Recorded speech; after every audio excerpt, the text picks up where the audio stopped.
Petatlán, Guerrero, municipio costero conocido por sus playas y su gente trabajadora. Pero a 40 minutos de la carretera principal, en medio de la nada, la Marina Armada de México acababa de descubrir algo que ni la DEA había visto antes. Un laboratorio capaz de producir 3 sustancias simultáneamente: metanfetamina, tusi y opioides sintéticos, todo bajo el mismo techo. Una fábrica de muerte con tecnología de primer mundo. El operativo no fue improvisado. Durante semanas, drones de vigilancia habían detectado movimiento nocturno en una zona sin ranchos registrados, camionetas sin placas subiendo por veredas imposibles, luces encendidas donde no debía haber electricidad y un detalle que alertó a Harfuch. El consumo energético de esa zona era idéntico al de una fábrica industrial. Algo grande estaba operando ahí y esa madrugada iban a reventarlo. Los elementos de la Marina descendieron en formación cerrada. Botas tácticas hundiéndose en lodo fresco, chalecos ajustados, equipamiento apuntando a la oscuridad. El primer edificio era una estructura metálica con paredes de lámina y techo de doble altura. Al forzar la entrada, el olor los golpeó como puñetazo, acetona, amoníaco, solventes industriales. Adentro, mesas de acero inoxidable, reactores químicos burbujeando y bidones apilados hasta el techo. Pero lo que realmente congeló a los agentes fue otra cosa. En el segundo módulo, separado por un pasillo techado, había una línea de producción completamente distinta. Polvo rosa brillante secándose bajo lámparas UV, Tusi, la sustancia de moda en las fiestas de élite, y al fondo en un cuarto sellado con puerta de seguridad, frascos etiquetados con calaveras, fentanilo puro, suficiente para causar daño a miles. Esto no era un laboratorio, era una fábrica multinivel.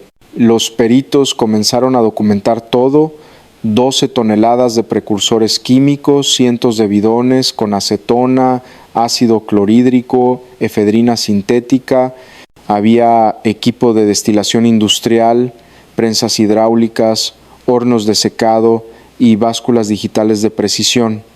Todo importado, todo profesional. Esto no lo montó cualquiera. Requería inversión millonaria, conocimiento químico avanzado y sobre todo protección. ¿Quién tenía ese poder en Guerrero? La respuesta llegó a las 6:14 de la mañana. Un agente forense revisaba una mesa de trabajo cuando encontró algo entre papeles mojados. Una credencial del INE. Estaba plastificada, deteriorada por la humedad, pero el nombre era perfectamente legible: Inés Omar Coronel Aispuro. El apellido hizo que todos voltearan. Coronel, el mismo apellido de Emma Coronel, esposa del Chapo. Omar Coronel era su hermano y cuñado directo de Joaquín Guzmán Loera. El hallazgo cambió todo. Ya no era solo un laboratorio clandestino, era una operación de la familia Coronel. Omar, quien enfrenta cargos por actividades relacionadas en Estados Unidos y lucha contra su extradición, acababa de ser conectado directamente con este punto de producción en Guerrero. La credencial no estaba ahí por accidente. Era una firma, un recordatorio de quién controlaba esa plaza. Y Harfuch lo supo de inmediato. Acababan de tocar un nervio del grupo de Sinaloa, pero había más.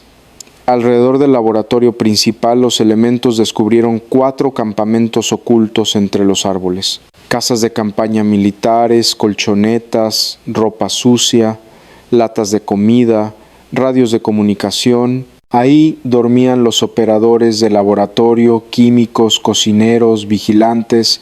Todos habían huido minutos antes de la llegada de la Marina. Las fogatas aún estaban tibias. El café recién hecho, alguien los alertó. Alguien desde adentro les avisó que venían. En uno de los campamentos encontraron algo inquietante: un rifle de asalto, 3 cargadores abastecidos, un chaleco táctico y una bolsa con 50.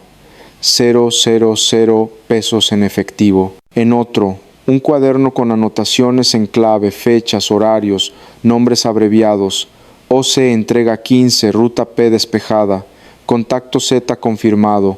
Los analistas lo entendieron rápido. Este no era un laboratorio aislado. Era un nodo dentro de una red mucho más grande que abarcaba toda la costa de Guerrero. El operativo continuó hasta el mediodía.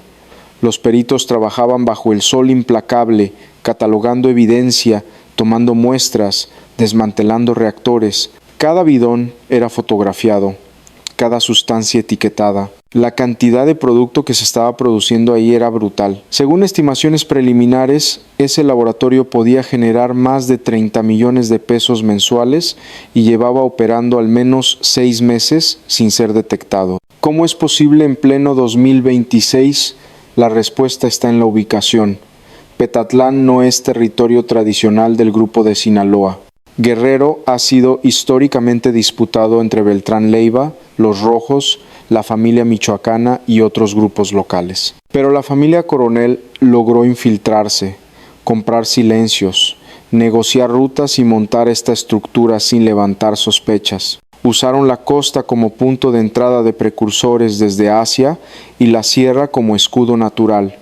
Un plan perfecto hasta hoy. Mientras los elementos aseguraban el perímetro, Harfuch recibía el reporte en tiempo real desde Ciudad de México. Frente a él, las pantallas mostraban las imágenes del operativo, bidones apilados, reactores burbujeando, la credencial de Omar Coronel. Su rostro no mostró sorpresa, solo determinación. Esto confirma lo que sospechábamos. Los chapitos no se fueron con la caída del Chapo, mutaron, se tecnificaron y ahora están en Guerrero. Vamos por todo, ordenó con voz firme. Lo más alarmante del hallazgo no fue la cantidad de sustancia, sino el tipo. El tusi, también conocido como cocaína rosa, es una sustancia de diseño que se vende en fiestas de élite, antros exclusivos, zonas turísticas de lujo. No es para consumo callejero, es para mercados de alto poder adquisitivo. Eso significaba que el grupo de Sinaloa ya no solo dominaba el mercado local, ahora controlaba el mercado premium, una estrategia empresarial calculada, brutal y millonaria. Y luego estaba el fentanilo, la sustancia que está causando miles de pérdidas en Estados Unidos cada año, más potente que la heroína, más barata de producir, más letal en dosis mínimas. Los frascos encontrados en el laboratorio contenían suficiente fentanilo puro para fabricar millones de pastillas, cada una sentencia de riesgo potencial. Y todo salía de Guerrero, cruzaba México y llegaba al norte, una ruta de exportación perfectamente aceitada hasta que Harfuch la reventó. Pero Omar Coronel no estaba ahí, nunca lo está. Los grandes operadores ya no pisan los laboratorios, no cargan el producto, no se ensucian las manos, operan desde la distancia, protegidos por capas de intermediarios, testaferros y colaboradores desechables. Omar coordina desde las sombras mientras enfrenta un proceso de extradición que lleva años estancado en tribunales mexicanos, y mientras tanto sus laboratorios siguen produciendo, sus rutas siguen operando, su imperio sigue creciendo. A las 14:30 horas, los elementos de la Marina comenzaron la destrucción controlada del laboratorio. Primero neutralizaron los químicos más volátiles para evitar explosiones. Luego desmantelaron los reactores, cortaron las tuberías, inutilizaron las prensas. Todo quedó documentado en video, cada bidón vertido, cada equipo destruido, porque en México, cuando un laboratorio cae, la pregunta siempre es la misma. ¿Realmente lo destruyeron o solo lo cambiaron de manos? Hoy no habría dudas. Mientras el humo de los químicos neutralizados subía hacia el cielo, un helicóptero de reconocimiento sobrevoló la zona. Las cámaras térmicas detectaron algo más.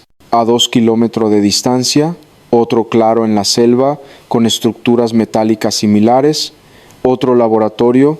El piloto reportó de inmediato. Harfuch no dudó. Vayan ahora. Si hay una red, la desmantelamos completa. En menos de 20 minutos, un segundo equipo táctico ya estaba en camino. La cacería apenas comenzaba. El segundo punto resultó ser un campamento de almacenamiento sin reactores químicos, pero lleno de producto terminado.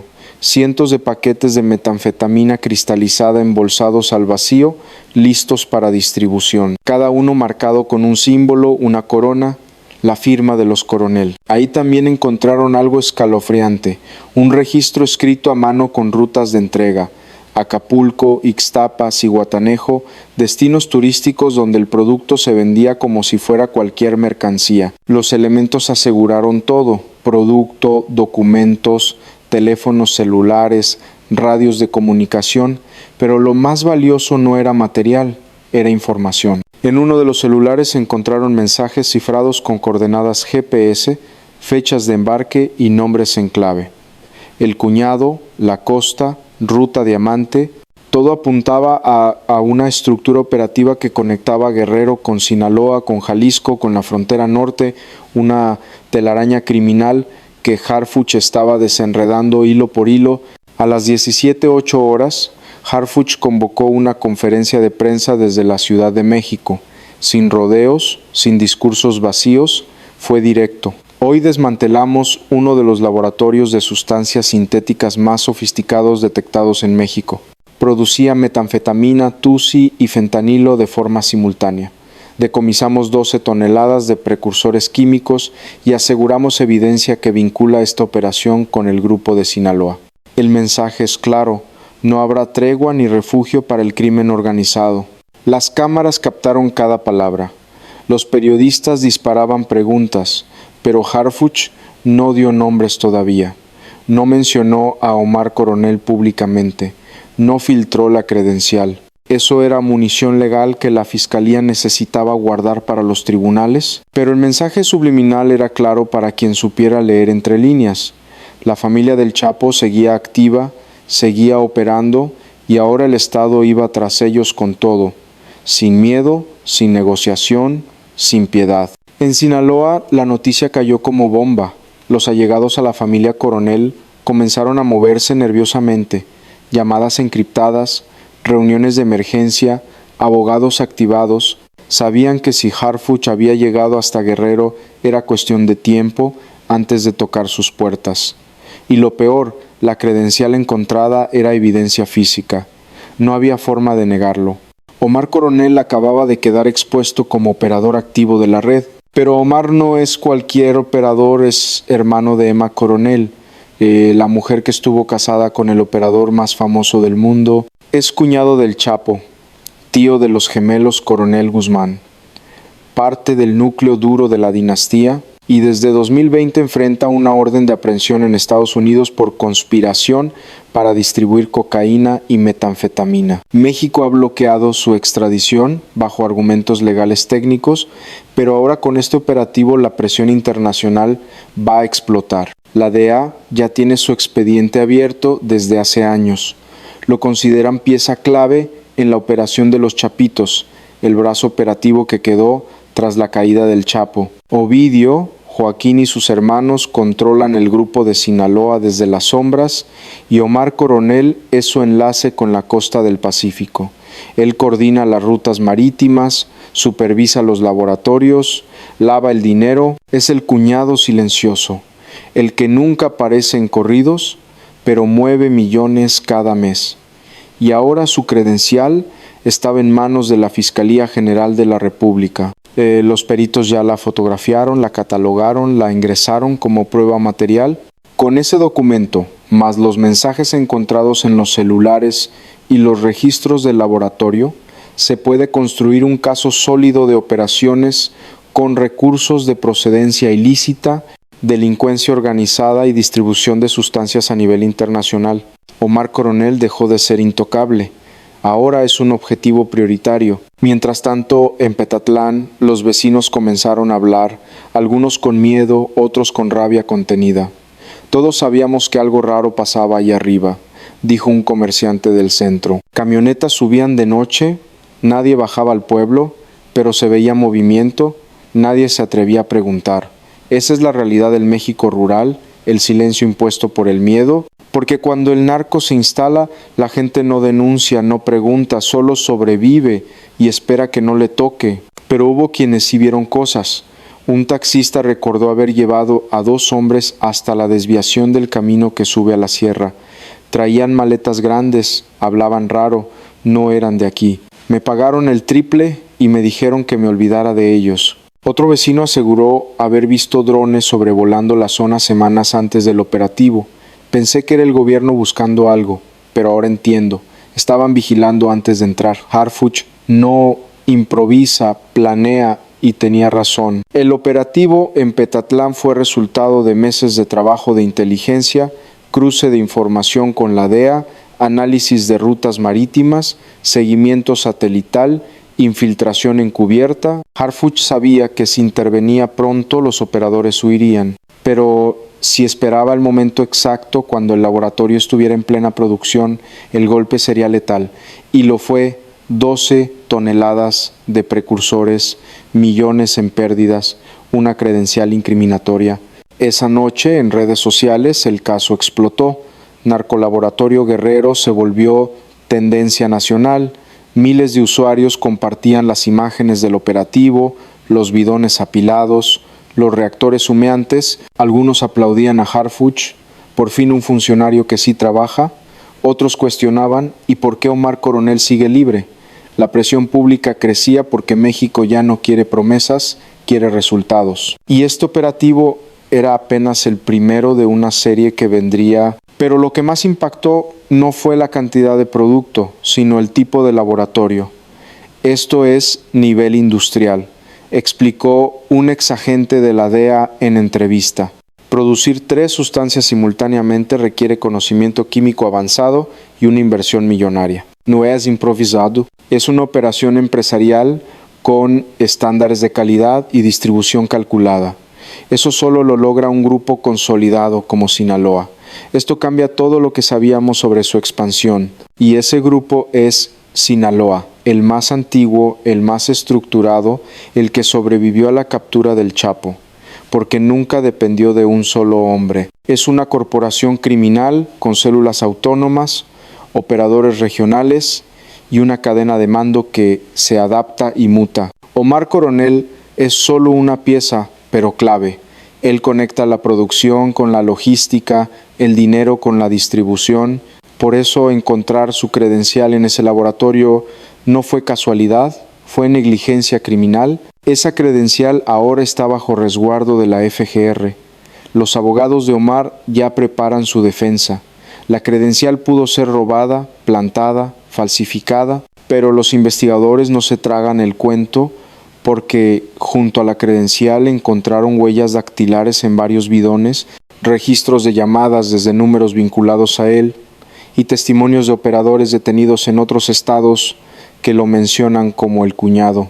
El cerco se cierra y Omar lo sabe, por eso no sale de Sinaloa. Mientras tanto, en Guerrero, los elementos de la Marina terminaron de desmantelar todo. Los reactores fueron inutilizados con martillos industriales, los bidones perforados y vaciados bajo protocolo de seguridad química, las estructuras metálicas cortadas con sopletes, solo escombros humeantes y el olor a químicos que tardaría semanas en desaparecer. Que esto quede como advertencia, dijo un comandante naval. Aquí no hay santuario para el narco. Los encontramos donde sea. A las 19 horas, el último helicóptero despegó de la zona llevando las últimas evidencias. Abajo quedó el cascarón de lo que fue un imperio de producción química. Los pobladores de Petatlán subieron al día siguiente por curiosidad. Vieron las estructuras destrozadas, las mesas volcadas, los bidones vacíos.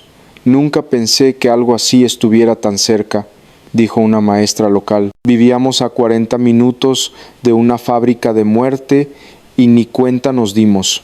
Eso es lo más aterrador. En Washington la noticia fue recibida con satisfacción calculada. Funcionarios antidrogas felicitaron públicamente a México por el operativo, pero en privado presionaron más. Omar Coronel debe ser extraditado ya. Para Estados Unidos él es pieza clave en el rompecabezas del grupo de Sinaloa. Tiene información, contactos, rutas, y mientras siga en México, protegido por amparos legales y abogados caros, seguirá operando desde las sombras. El laboratorio cayó, pero el cerebro sigue libre. Harfuch lo sabe, por eso no celebró el operativo con conferencias triunfalistas ni poses para la foto, solo un mensaje escueto en redes. Desmantelado laboratorio multisustancias en Guerrero, 12 toneladas de precursores asegurados. Seguimos trabajando sin mencionar nombres, sin filtrar detalles sensibles, porque este no es el final, es apenas el principio. Y cuando Harfuch guarda silencio después de un golpe significa que ya está planeando el siguiente, y el siguiente siempre es más grande. 3 días después del operativo, un dato escalofriante llegó al escritorio de Harfuch. Los análisis satelitales revelaron al menos otros 5 puntos sospechosos en Guerrero con las mismas características: estructuras metálicas ocultas, accesos restringidos, consumo energético anormal. No era un laboratorio aislado, era una red completa, y Omar Coronel la operaba desde hace años sin que nadie lo tocara. La estrategia era brillante en su simplicidad. Guerrero nunca fue territorio histórico de Sinaloa, por eso nadie buscaba ahí. Mientras las autoridades vigilaban Culiacán, Badiraguato y el Triángulo Dorado, los Coronel montaban su imperio químico en la costa del Pacífico Sur, lejos de los reflectores, cerca de puertos clandestinos donde llegaban precursores desde Asia. Una jugada maestra que funcionó por años, hasta que Harfuch decidió voltear a ver hacia el sur, y lo que encontró lo cambió todo. Ahora la pregunta incómoda flota en el aire: ¿cómo operó ese laboratorio durante meses sin que las autoridades locales lo detectaran? Guerrero tiene gobernador, policía estatal, presidentes municipales. Nadie vio las camionetas subiendo, nadie notó el consumo eléctrico, nadie escuchó los rumores. La respuesta más probable duele: alguien sí sabía, y ese alguien recibía su parte del negocio para mirar hacia otro lado. Complicidad silenciosa. El cáncer que afecta a México desde adentro. Harfuch ya ordenó auditorías internas en las corporaciones de seguridad de Guerrero, revisión de movimientos bancarios de mandos policiales, análisis de patrullajes nocturnos en la zona, cruces telefónicos con números vinculados al grupo, busca al infiltrado, al cómplice, al traidor con placa, porque sabe que Omar Coronel no montó esa operación solo. Tuvo ayuda local, protección institucional, ojos y oídos dentro del sistema, y cuando los encuentre caerán con el mismo peso que los operadores. Mientras tanto, en Sinaloa, Omar Coronel sigue libre, vive rodeado de escoltas, se mueve en camionetas blindadas, duerme en casas de seguridad que cambia cada semana, sabe que tiene los días contados, que el cerco se cierra, que su credencial en ese laboratorio lo marcó como objetivo prioritario, pero también sabe que tiene abogados caros, jueces comprados y un sistema legal que puede retrasar su extradición por años. Es una carrera contra el tiempo y Harfuch no piensa perderla. El impacto económico del operativo fue brutal para el grupo: 30 millones de pesos en pérdidas directas, precursores destruidos, equipo inutilizado, producto terminado incautado. Pero el daño real va más allá del dinero. Es la exposición pública, la credencial filtrada, la presión internacional renovada. Omar Coronel dejó de ser un nombre en expedientes secretos para convertirse en tendencia nacional, porque ahora no solo lo busca el gobierno mexicano. Estados Unidos reactivó su petición de extradición con nueva evidencia. Organizaciones internacionales lo incluyeron en listas de operadores prioritarios. Y lo peor para él, dentro del propio grupo empiezan a verlo como un riesgo. Un operador expuesto es un operador desechable, y en Sinaloa, cuando alguien se vuelve un problema, desaparece, no con cargos, no con juicios,